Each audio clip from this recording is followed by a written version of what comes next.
nuestro Señor. Los invito a tomar sus asientos y damos gracias a Dios. Realmente creo en la oración que estábamos haciendo, sobre todo cuando vemos la realidad de esta iglesia primitiva, que es la iglesia de los Hechos, que de alguna manera se plantea como un desafío para nuestros tiempos presentes. Andy me alcanzó el micrófono y yo ahí antes de tiempo me quedé estacionado entre la plataforma y la jaula de la batería, y mientras adoraba al Señor cerraba los ojos y venían, ¿no?, algunas imágenes a mi mente relacionado con lo que vamos a estar viendo, ¿no?, con el carácter de esta iglesia primitiva. Venía, por ejemplo, cuando en África se hizo en el lugar en donde estábamos una convención, y la convención estaba pautada para el fin de semana, pero algunos se equivocó cuando dio el anuncio, y una pareja de viejitos habían entendido que era un jueves. Y allá no está, ¿no es cierto?, el colectivo, los autos. Si bien hay, no quiere decir que no, pero en el lugar en donde estábamos es un lugar dificultoso. Y estos viejitos, uno con un bastón y el otro que apenas podía caminar, se hicieron 20 kilómetros caminando, debajo del sol, en la arena. ¿Y sabés qué pasó? Se equivocaron de día.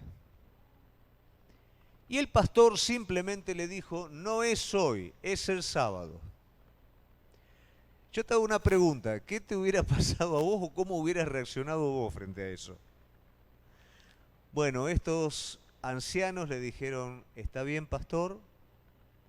Tomaron un poquito de agua, emprendieron su retirada. Yo me imaginé el sábado ni aparecen. ¿Y quiénes eran los primeros que estaban allí en la convención el sábado? Ellos. Pensaba en nuestros primeros pasos, ¿no?, que dimos con Gaby en una iglesia rural, y teníamos algunas dificultades, ¿no?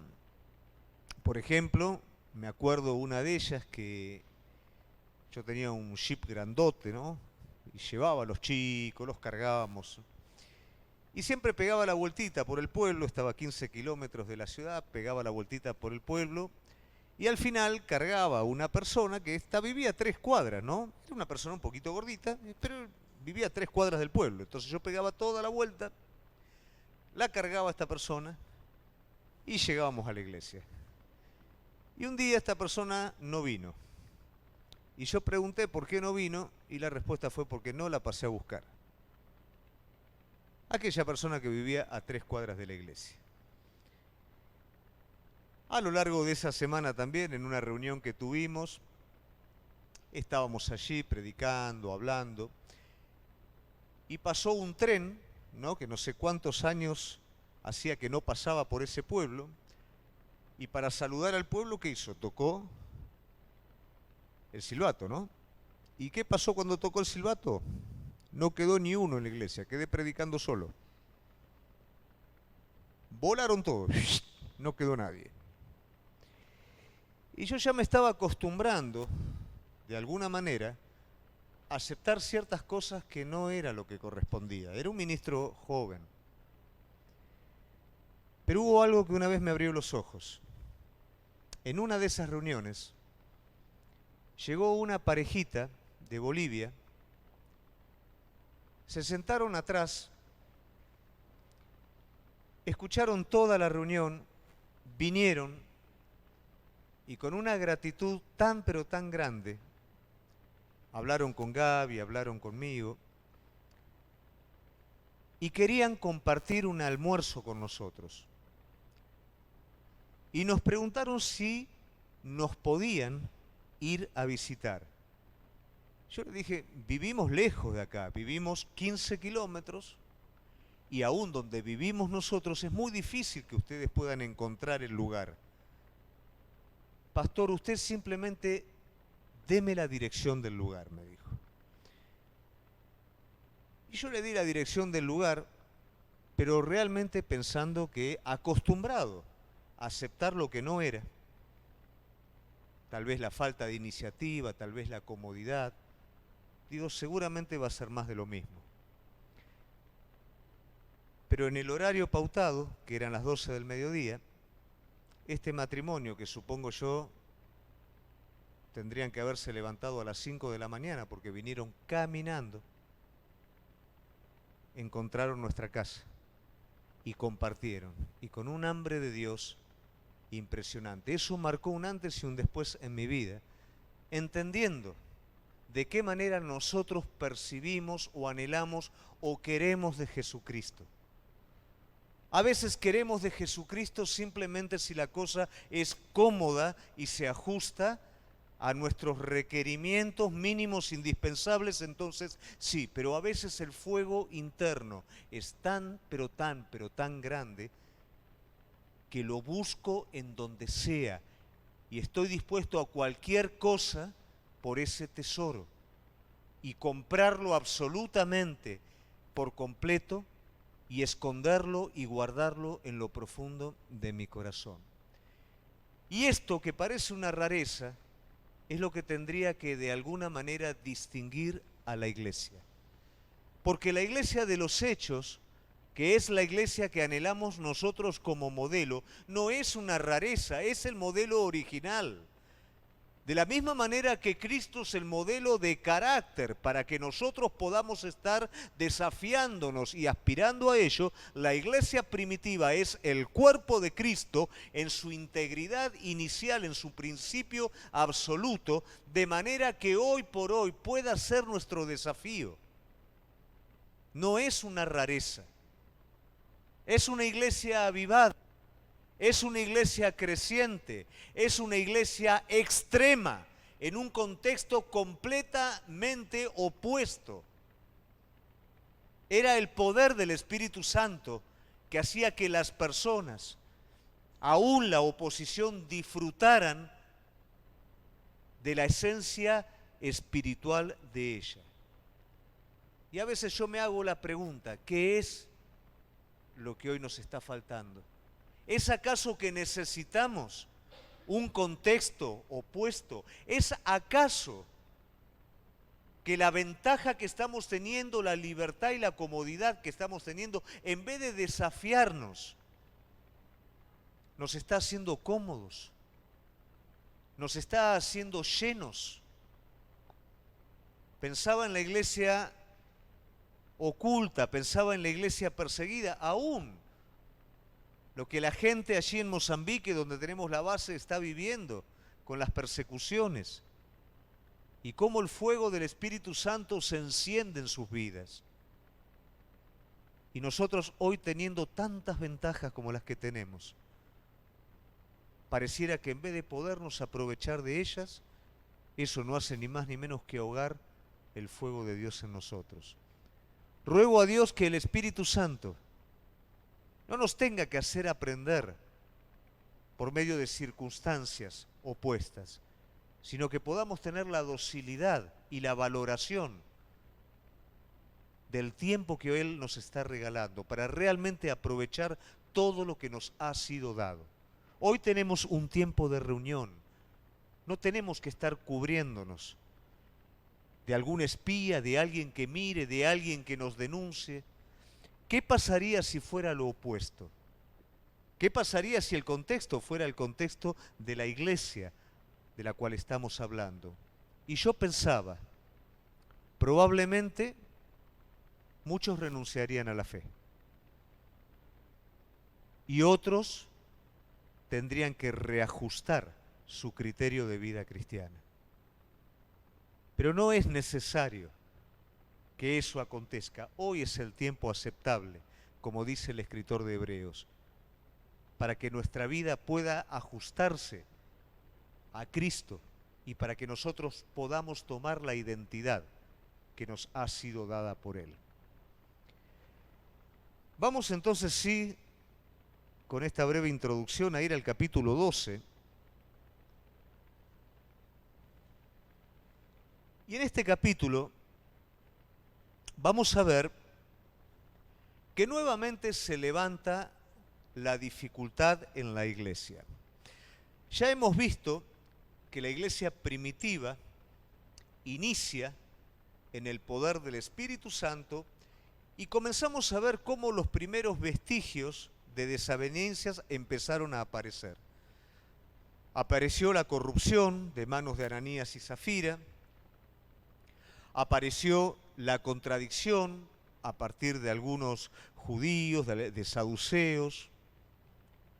Luego se acentuó la persecución.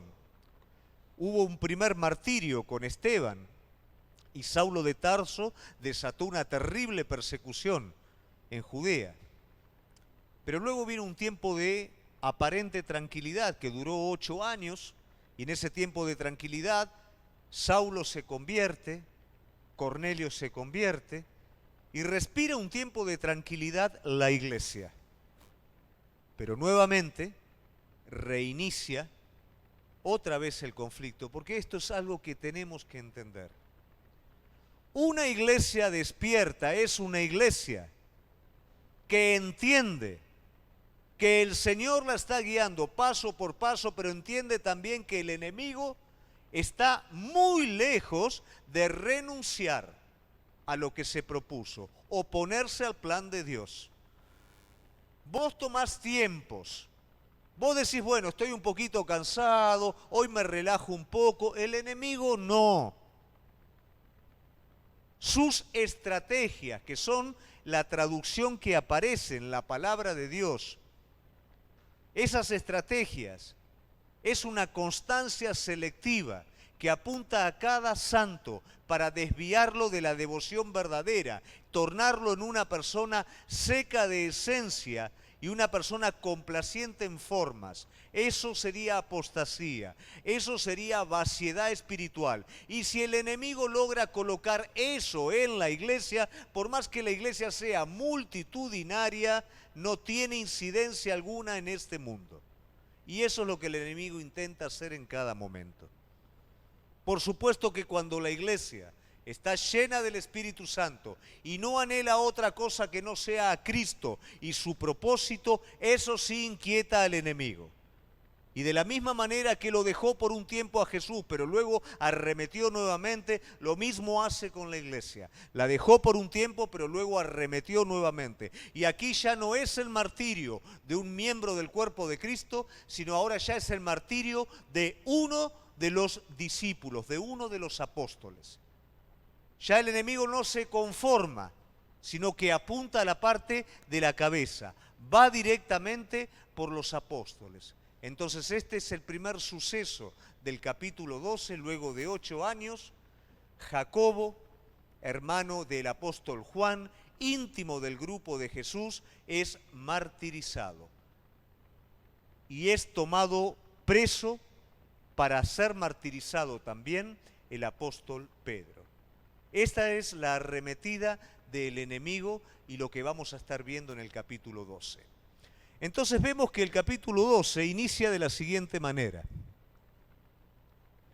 En aquel mismo tiempo, el rey Herodes echó mano a algunos de la iglesia para matarles.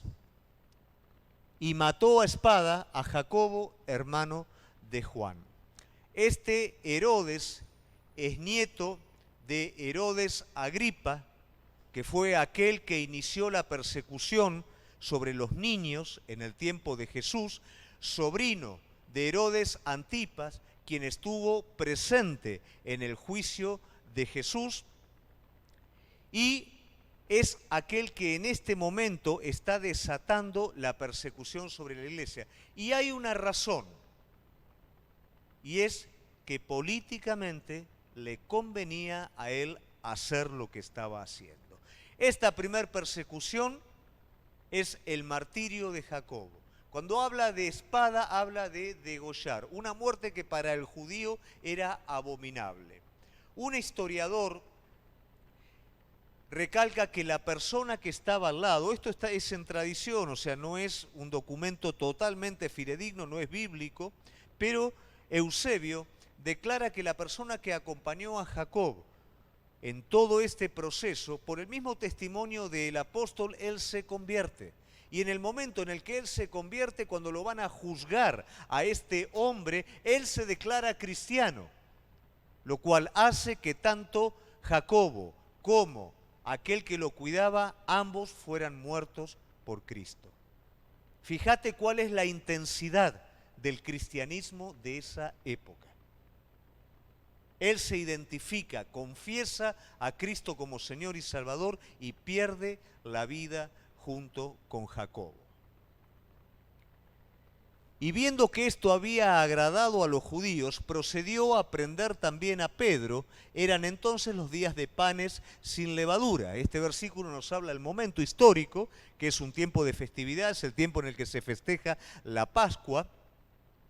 Viendo cuál es... No, volvemos atrás. Al 3. Viendo que esto había agradado a los judíos, ¿qué vemos? Esto era políticamente conveniente para Herodes. Entonces, molestaba a algunos cristianos, a los judíos les gustaba. Mato a Jacobo, a los judíos les gustaba. Bueno, esto políticamente me conviene. ¿Por qué? Porque esto es agradable, esto me da poder a mí. Entonces voy por más, vamos por Pedro ahora. A veces no entendemos bien cómo funciona el asunto política. La política es la expresión de alguna manera del reino caído. Con esto no quiere decir que el cristiano no pueda ocupar lugares, ¿no es cierto? Pero hay que tener cuidado cuando muchas veces la política aparentemente beneficia a la iglesia. La política nunca va a buscar el crecimiento de la iglesia, va a buscar la conveniencia propia. El día que la iglesia por cantidad le conviene, la política se va a acercar, y el día que ya no conviene más y es lo opuesto, la política lo va a perseguir. Porque la política va a buscar sus propios intereses, no va a buscar los intereses de Dios. La palabra de Dios dice que el mundo ama lo suyo. Y esto es lamentablemente así. Cuando Herodes vio que esto era conveniente, ¿qué hizo? Martirizó a Jacobo y lo iba a hacer con Pedro también. Pero aquí se desprende un suceso nuevo, que es el que vamos a ver ahora. Habiéndole tomado preso, le puso en la cárcel, entregándole a 4 grupos de 4 soldados. Estos son 4 compañías. A un solo hombre indefenso. Bueno, hay una razón para ello. Cada uno para que le custodiasen, y se proponía sacarle al pueblo después de la Pascua. Todo esto es una estrategia. ¿Qué es lo que primeramente vemos? ¿Por qué 4 compañías a un pobre hombre indefenso? Porque probablemente Herodes sabía lo que había pasado anteriormente con Pedro, cómo Pedro había sido liberado sobrenaturalmente. Entonces, ¿qué es lo que hace? Bueno, no te voy a poner como normalmente se pone una compañía, o sea, 2 que te estén cuidando, te voy a poner 4 compañías que te estén cuidando continuamente, que se estén sucediendo cada 6 horas, que estén cuidando la puerta y que te estén cuidando a vos. ¿No es más fácil creer? ¿No es más fácil aceptar? Qué mal que le va al hombre cuando pelea contra Dios. Luego dice, en el mismo, no lo pasemos, para que le custodie. Y se proponía sacarle al pueblo después de la Pascua. Volvemos de nuevo, en esta política de conveniencia, no le convenía en medio de la festividad, porque no todo el mundo estaría de acuerdo, y lo que menos quiere un político es dividir las aguas. Un político lo que quiere es consensuar. Y ya sabía que los judíos residentes habían aceptado y les era agradable que tomaran preso a Pedro, entonces esperemos que se despeje un poquito todo y recién ahí. Aparte, yo en esto soy respetuoso de las fiestas. No lo voy a hacer durante las Pascuas, lo voy a hacer luego de las Pascuas. Todo esa era la imagen que el político quería estar mostrando de alguna manera al pueblo. Solamente buscaba sus propios intereses a costa de la iglesia. Así que Pedro estaba custodiado en la cárcel, pero la iglesia hacía sin cesar oración a Dios por él. Probablemente muchos de ustedes digan, pastor, ¿por qué razón los días jueves los destinamos completamente desde la mañana hasta la tarde, ¿no es cierto?, a orar, a ayunar? Hay cosas que no cambian nunca. Y por más que nosotros querramos hacer una sustitución de lo esencial, por otras cosas, lo único que vamos a lograr a través de esto es debilitarnos. Si nosotros queremos que Dios se mueva sobrenaturalmente, nosotros tenemos que hacer lo que Él nos pide que hagamos. Y si Él nos llama a una comunión, hagamos lo que Él nos manda a hacer, vayamos. Pero a mí me cuesta orar. Te va a costar orar por dos cosas. Primero, porque tu naturaleza odia orar. Tu naturaleza está dispuesta a quedarse toda la noche haciendo una actividad, pero no una hora orar, porque es contrario al espíritu. Porque las huestes espirituales están operando, trayendo a la mente cualquier tipo de pensamiento, de hastío, de adormecimiento, de opresión, porque sabe que el hombre que dobla las rodillas es el hombre que gana. El peor momento de Jesús fue el momento más extenso, por así decirlo, y más intenso de oración. Cuanto más afligido estaba por la situación, más doblaba sus rodillas para pelear espiritualmente. Y fue ahí donde él aceptó la voluntad del Padre de manera completa. No mi voluntad, sino la tuya. ¿Por qué razón somos impotentes a menudo, un montón de cosas? Nuestra potencia espiritual está íntimamente ligada a nuestra vida de oración. ¿Qué te dice tu carne? ¿Qué te dice el enemigo? ¿Qué te dice otro? Bueno, no es tanto, no es todo oración. Déjame decirte algo, sí, es todo oración. El Hijo de Dios, mientras caminó en esta tierra, el mayor tiempo de su vida lo dedicaba a orar. No importa que toda la noche o todo el día él hubiera estado ministrando, sus discípulos se levantaban y él a la madrugada estaba buscando el rostro del Padre, porque sabía que no podía hacer la voluntad de aquel que lo envió si primeramente no estaba en relación con él. David entendió, de madrugada lo buscaré. David conoció sus propias debilidades y sabía que si él no dependía de Dios, sus debilidades lo iban a vencer. Déjame decirte que no es distinto para vos y para mí. Muchas cosas están detenidas en nuestra vida porque no es proporcional nuestra búsqueda de Dios a lo que nosotros debemos de enfrentar. Pero si nosotros entendemos este principio, nos vamos a dar cuenta que toda esa victoria que está preparada para nosotros se va a hacer valer frente a todo ardid del enemigo. Cuando Herodes les iba a sacar aquella misma noche, estaba Pedro durmiendo entre dos soldados, sujeto con dos cadenas y los guardas delante de la puerta que custodiaban la cárcel. ¿Cuál es la manera de vencer un imposible? Un apóstol puede escaparse de 4 compañías de legionarios, pero ¿sabés por qué se va a escapar? Porque la iglesia oraba sin cesar. ¿Sabés por qué se alcanza lo imposible y se abre lo cerrado? Porque la iglesia ora sin cesar. Y si vos no entendés este principio espiritual, no vas a alcanzar aquello que divinamente fue preparado para tu vida. Esto es un condicional, iglesia. Nuestro poder espiritual está íntimamente relacionado no solamente al tiempo, sino a la calidad de nuestra búsqueda de Dios. 12:7. Y he aquí que se presentó un ángel del Señor, y una luz resplandeció en la cárcel, y tocando a Pedro en el costado le despertó diciendo: levántate pronto. Y las cadenas se le cayeron de las manos. Y saliendo le seguía, pero no sabía, ¿qué pasó ahí? Le dijo el ángel: cíñete y átate las sandalias, y lo hizo así, y le dijo: envuélvete en tu manto y sígueme. Saliendo le seguía, pero no sabía que era verdad lo que hacía el ángel, sino que pensaba que era una visión. Todo eso fue algo repentino.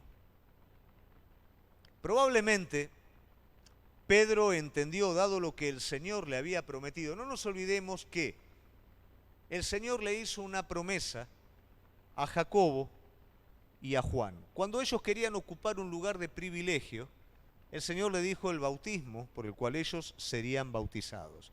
Entonces ya uno pierde la vida. Juan no va a perder la vida directamente como mártir, aunque cuenta la tradición que a Juan lo intentaron hervir en aceite caliente.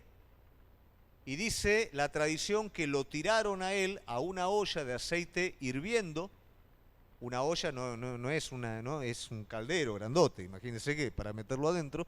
Lo tiraron a ese lugar y el aceite no lo pudo tocar.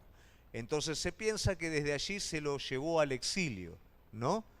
Pero esa fue la promesa que el Señor les dio. También Pedro recibe una promesa que era la manera en la que él iba a ser ejecutado. O sea que tanto la iglesia que oraba, la iglesia no oraba para que él fuera liberado, la iglesia oraba para que él fuera fortalecido, porque creían en la promesa que le había dado el Señor. Entonces se entendía que él iba a morir.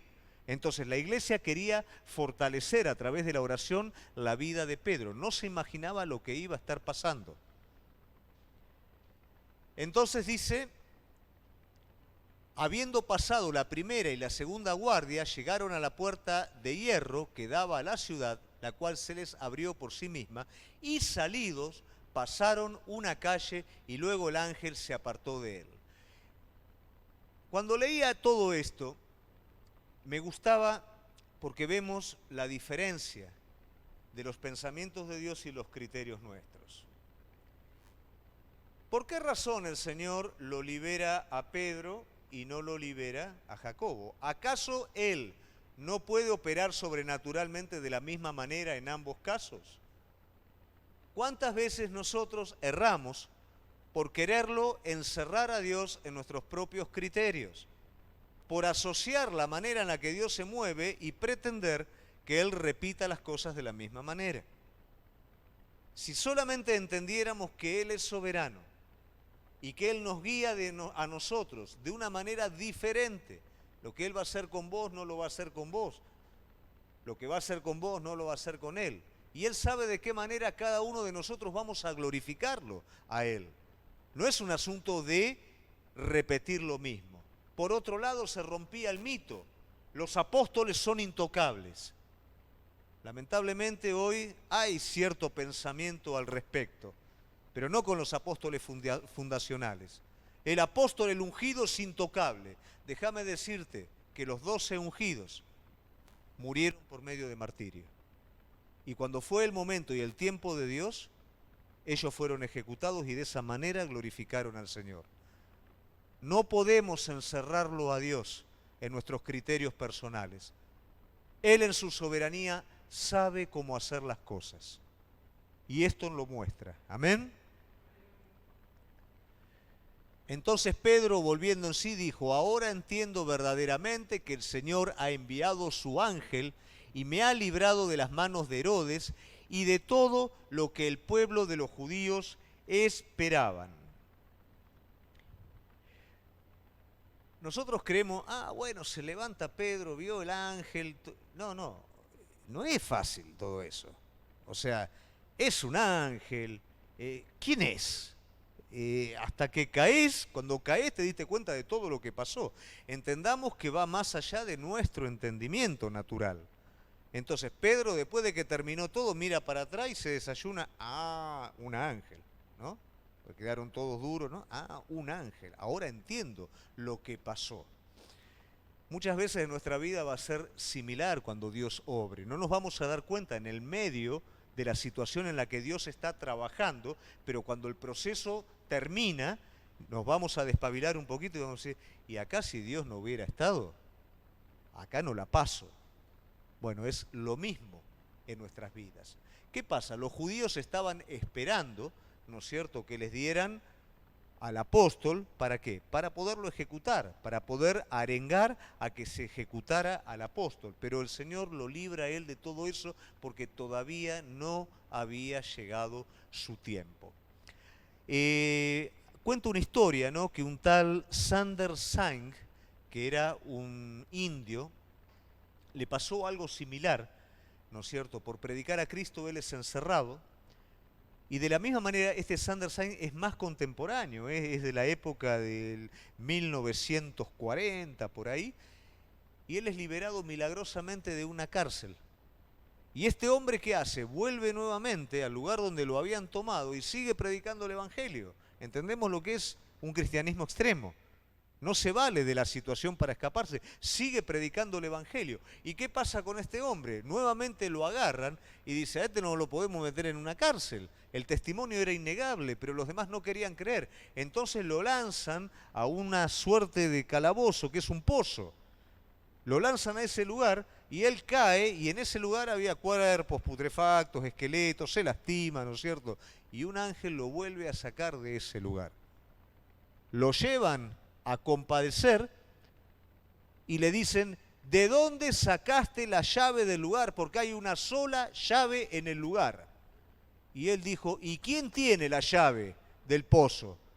Y la llave del pozo la tiene un grado de soldado, no sé qué era, un general o qué. La tiene él. Bueno, ¿por qué no se fija si no la tiene? Y este hombre se palpa y en su cinturón tenía la llave. Esto quiere decir que el libro de los Hechos no quedó detenido solamente en esa época. Dios sigue obrando de la misma manera. Y el libro de los Hechos se sigue extendiendo por una iglesia que es capaz de vivir no de manera conformista al mundo en el que vivimos, sino de manera radical a la dirección del Espíritu Santo de Dios. El Señor sigue haciendo historia.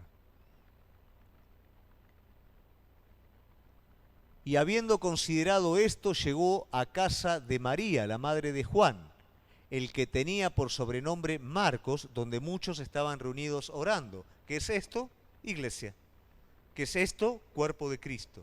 ¿Qué es esto? El modelo que nosotros tenemos que tener. Queremos que se abran puertas, queremos que Dios obre sobre lo que el enemigo quiere estorbar. Esto es necesario. Una iglesia unida orando. El término orar sin cesar o haciendo oración sin cesar tiene una traducción que se llama ektenos. Eso quiere decir estirar un músculo al punto máximo.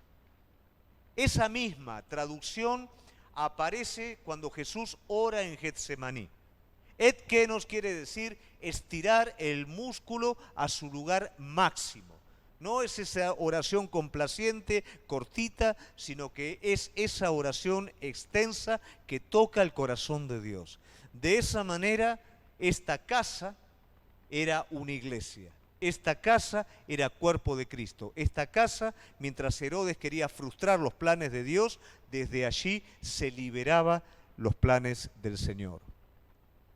12:13. Cuando llamó Pedro a la puerta del patio, salió a escuchar una muchacha llamada Rode, la cual cuando reconoció la voz de Pedro, de gozo no abrió la puerta. Imagínate, ¿no? El otro se está escapando. Ahí, uy, Pedro, Iván, no, abrí la puerta. Déjame entrar y después charlamos. ¿No? No abrió la puerta, sino que corriendo adentro dio las nuevas de que Pedro estaba a la puerta. Y ellos le dijeron, estás loca. Pero ella se aseguraba que así era, entonces ellos decían, es un ángel. ¿Por qué ellos no podían entender si estaban orando por Pedro? Ellos no creían que Pedro iba a ser liberado de semejante lugar. Ellos oraban para que el Señor fortaleciera la vida de Pedro. No creían que Pedro podía ser liberado. Y muchas veces nuestra oración llega hasta ahí. Nuestra oración trata de alguna manera de encubrir una cierta incredulidad, la pone en un marco espiritual. Bueno, Señor, que haya entendimiento, que se pueda comprender. No, Señor, liberá. Señor, abrí la puerta. Señor, cambia la cosa. Hacé 180 grados del asunto. No nos da la fe. Entonces muchas veces espiritualizamos el asunto en nuestra oración y llegamos hasta ahí. Hasta ahí llegaba la iglesia. Hasta creer que solamente Pedro sería fortalecido. Pero el Señor fue por mucho más. Lo liberó completamente porque aún no había llegado el tiempo de Pedro. Mas Pedro persistía en llamar, y cuando abrieron le vieron y se quedaron todos atónitos. Pero él, haciéndoles con la mano señal, ¿no?, que se callen, les contó cómo el Señor le había sacado de la cárcel y dijo, haced saber esto a Jacobo y a los hermanos. Y salió y se fue a otro lugar. Bueno, este Jacobo, por supuesto, no es el Jacobo que murió, ¿no es cierto? Es el Jacobo hermano del Señor, que en un principio no creía en el Señor, pero que luego de su conversión se convierte en una persona prominente de la iglesia. Entonces era necesario que ahora él, como un miembro prominente de ese grupo, pudiera conocer lo que había ocurrido. Eso y todo el resto de la iglesia. Una iglesia extrema es avivada por un testimonio real de Dios. Nosotros compartimos de alguna manera una realidad, tal vez no como esta, pero cada vez que Dios obra en cuanto a la base en África, cuando vemos los milagros que Él hace allá, que empieza a hacer acá, con la gente que va a viajar, todo lo que va ocurriendo, vamos viendo cómo Él respalda, ¿no es cierto?, su voluntad. ¿Y eso qué hace? Eso vuelve nuevamente para edificar al cuerpo de Cristo. Cada vez que el Espíritu Santo demande obediencia de tu vida a una dirección específica, sobre algo que tenés que hacer, eso va a cosechar, vos vas a cosechar, mejor dicho, una experiencia espiritual para tu vida y con eso vas a confirmar la fe en el cuerpo de Cristo. Por eso no te escapes a la dirección de Dios. Lo que el Señor te va a marcar, te va a llevar a una experiencia espiritual que va a confirmar. Hoy necesitamos experiencias espirituales con Dios. Hoy necesitamos responder a lo que el Espíritu Santo nos está guiando, porque en los tiempos presentes necesitamos caracteres espirituales confirmados por experiencia espiritual. Amén.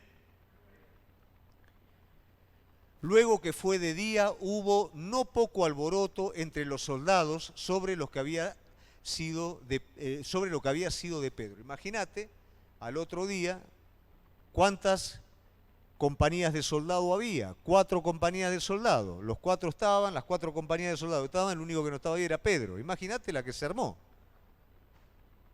Mas Herodes, habiéndole buscado sin hallarle, después de interrogar a los guardas, ordenó llevarlos a la muerte. Después descendió de Judea a Cesarea y se quedó allí. Es increíble, ¿no es cierto? Pongo 4 compañías de soldados sobre un hombre que escuché los rumores que un ángel lo liberó. Ahora, por las dudas, para que no pase de nuevo, le pongo 4 compañías de soldados. Y cuando voy a ver qué pasa con este hombre, pasa que también es liberado de nuevo pese a las 4 compañías de soldados que yo les puse. Cuando interrogo a los soldados lo que pasó, el mensaje es el mismo de lo que pasó la vez anterior. Entonces, ¿cómo resuelvo el asunto? Los mato. Se terminó. Porque si no los mato, ¿qué pasa? Tengo que aceptar que eso es cierto. Y si los mato, cumplo con la ley romana que si algún preso se me escapa, tengo que pagar con mi vida. Fíjate hasta qué punto la incredulidad de una persona.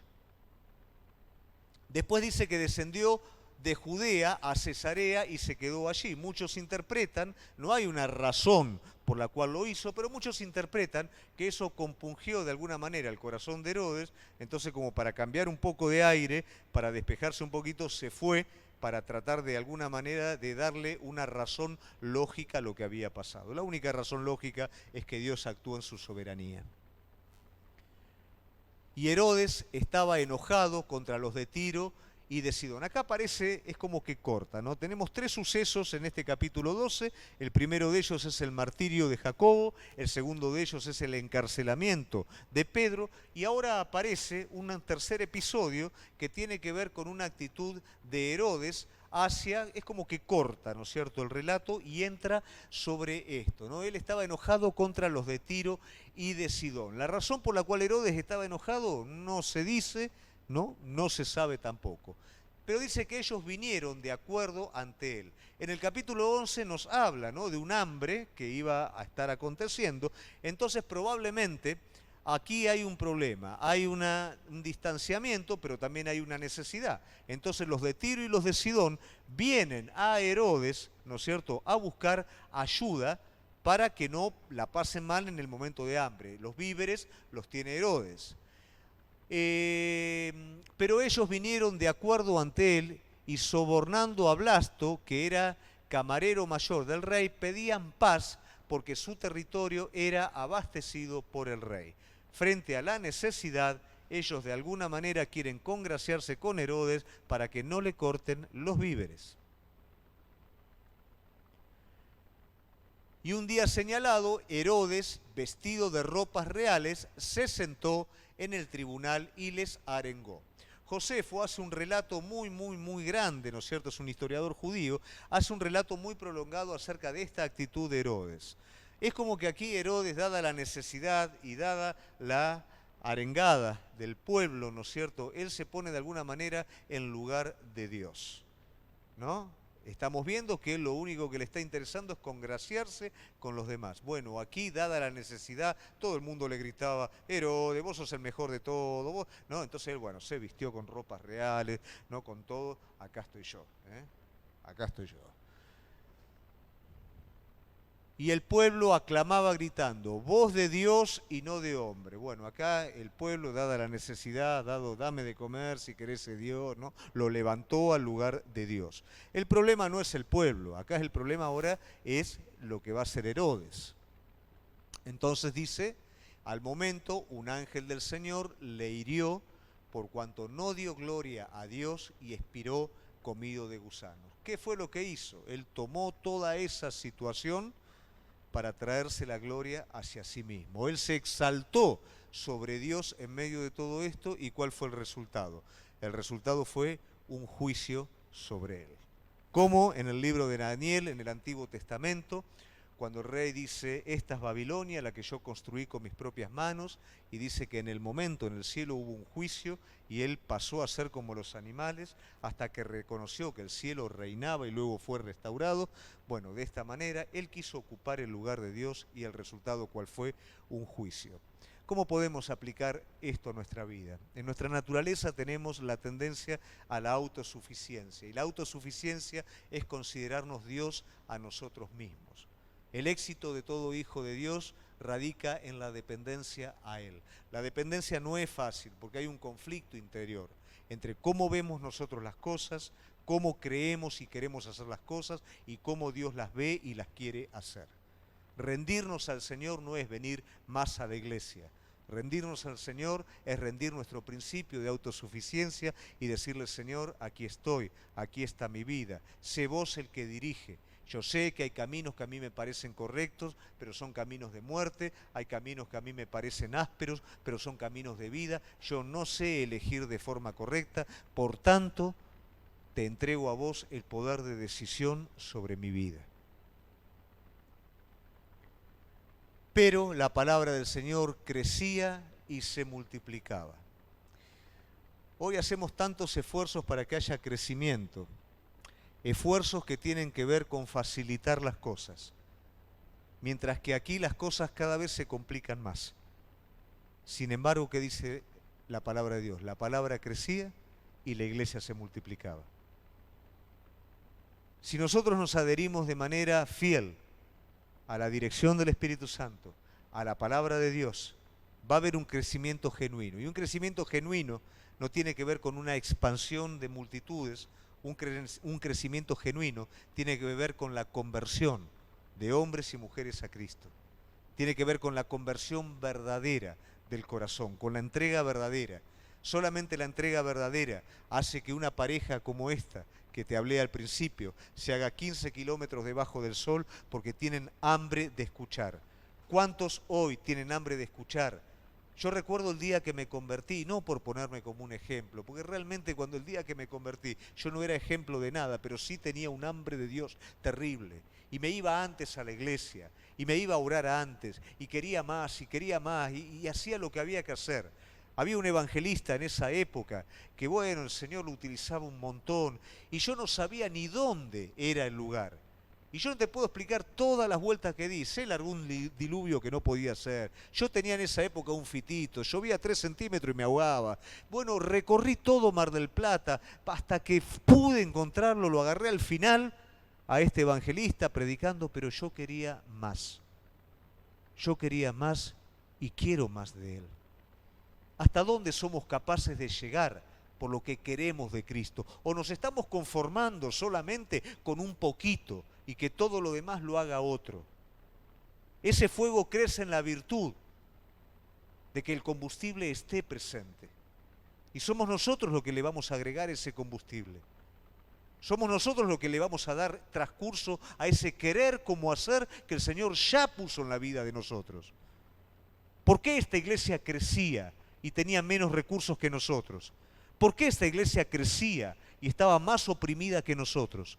Porque era una iglesia de discípulos, de hombres y mujeres con hambre de Dios, de hombres y mujeres que no corrían por lo que le había pasado a Pedro, sino que se fortalecían por la manera en la que un ángel los liberó. Hombres y mujeres que oraban incesantemente frente a cada dificultad que la iglesia atravesaba. Y esa es la manera en la que la iglesia en este tiempo va a ser una alternativa diferente para el mundo que vivimos. Si nos hacemos pragmáticos, si nos hacemos relativistas, si nos hacemos semejante al mundo para ganar al mundo, lo único que vamos a hacer va a ser confundir a las personas. Pero si somos capaces de levantar el testimonio de Jesucristo en un carácter radical, realmente vamos a ser una alternativa de salvación para el hombre que se pierde. Amén. Le invito a ponerse de pie.